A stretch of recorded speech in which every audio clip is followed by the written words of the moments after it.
Bismillahirrahmanirrahim. Elhamdülillah ve salatu ve selamu ala Resulillah. Amma ba'd. Assalamu alaikum ve rahmetullahi ve berekatuhu. Hürmetli ustazlar, hürmetli qarindoshlar, bugungi fiqh darsimizda ishib qolgan suvningi hukmi to'g'risida to'xtalib o'tamiz. Ilgarki darslarimizda suv saqlig'i bo'lgan teri, tulum yoki nijosat tushib ketgan quduq degandek o'rinlarni qanday tozalash, pokizlash haqida to'xtalgan. Hamda inson yashaydi ekan, cho'qim bir insoniy jamiyat yashaydi.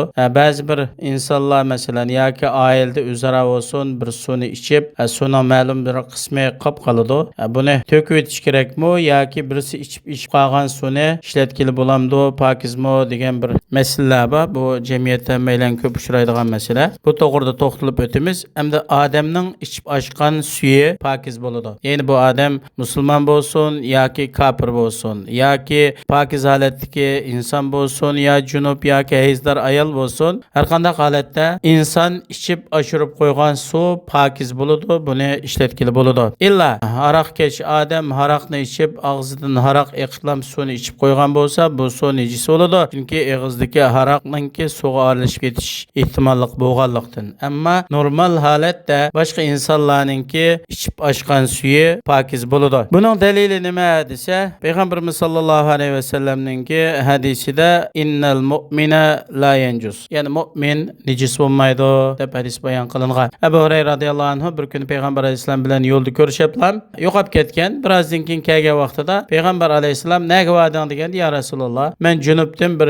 yo'ynayda uyib ketgandim, sizlarga bu junublik holatda uchrab qilishdan yiroq turay degandim deganda, musulmon najis bo'lmaydi. Yana Alloh subhanahu va taolo Qur'oni Karimda innamal mushrikuna najasun dedi. Mushriklarning hammasi najis dedi. Bu yerdagi najislik degan bularning e'tiqodi, batini, ichki qisminingki najis, pok bo'lmaganligini bildirdi. Bular e'tiqod sog'lom emas, bularningki qalbi najis, qalbi pokiz emas deganlikni bildirdi. Chunki payg'ambar alayhisolamning davrida ba'zi qabilalarningki elchilari kelgan, musulmon bo'lmagan ular, ularni masjidga boshlagan, ular masjidga tushib o'tirishgan. Agar ular mutlaq najis bo'lgan bo'lsa, ularni masjidga boshlash to'g'ri bo'lmaydi. Ba'zi hadislarda Aisha radhiyallohu anha bayon qiladi. Payg'ambarimiz sollallohu alayhi vasallam men suv ichgan qachida men ichib oshgan suvni payg'ambar alayhisolam shu men ichgan yerdan ichdi deb bayon qilingan. Buningdan musulmonlarningki o'zaro bo'lib oilada ayollarningki, urug'qon bola-chaqalarningki va shundaqla insonlarningki ichib oshgan suyiningki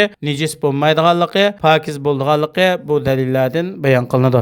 Go'shtini yegili bo'ladigan hayvonotlarning ichib oshgan suvi pokiz bo'ladi. Chunki hamda otning go'shtini yegili bo'ladi. Inondan boshqa go'shtini yegili bo'ladigan mayli ucharliqlar bo'lsin yoki to'tliq hayvonotlar bo'lsin, bularmi bir suvni ichib qo'ygan bo'lsa, bu suv pokiz bo'ladi. U hayvonotlarning ichganligi sababidan suv najislikqa aylanib ketmaydi. Yirtqich hayvonotlarningki ishib qolgan suvlari najis bo'ladi. Masalan, yo'lvas, sher, bo'ra, tulki, iyiq, yilpiz degandek yirtqich, ya'ni go'shxo'r hayvonotlarningki ishib oshgan suvi najis bo'ladi. Tunguz, shet, ya'ni bularmi yuqorida bayon qilingan, payg'ambar alayhisalom ishtilab qo'ygan qochini 7 qitim yuvishga buyurgan. Shuningdek, tunguzningmi o'zimi najis, ham meri najis. To'g'rida burun so'zlab o'tdik. Mushukning ishib oshgan suvi, mushuk degan hamda asosan uy hayvonotlari hisoblanadi. Bo'lib hozirgi jamiyatga qaraydigan bo'lsak, asosan uylarda birdan mushuk tepiladi, nurg'un kishilarningki. Ham bu mushuk uyda cho'gilab yuradigan hayvonotlar bo'lganlikdan g'ayiliqqa qochildiki suvni ichib qo'yishi, burab qo'yishi bu odatdagi bir ish. Agar mushuk paskin narsani yeb kelib ham ichmagan bo'lsa, normal holatda uyda uning yemak ichmak birib boqqan mushuklar bo'lib qolsa, buning ichib oshgan suvi pokiz bo'ladi. Hamda izlarda boqadigan yoki etizliqda boqadigan nijosat gandi yeyishga ko'nib ketgan bundaq to'xlarningki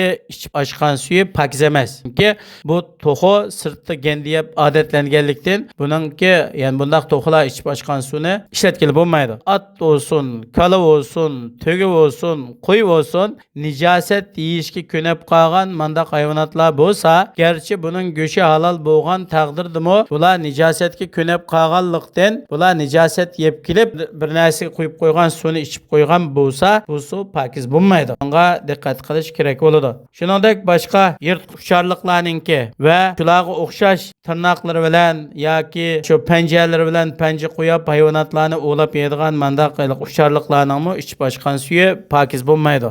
Biz yuqorida so'zlab o'tgandek uy hayvonotlari bo'ldi. Masalan, qo'za, o'g'loq degandek yoki kapta uyda boqadigan, to'chqon, to'xo degandek, ammo uyda boqqan narsalarningki ichib ochgan suvi bo'lsa pokiz.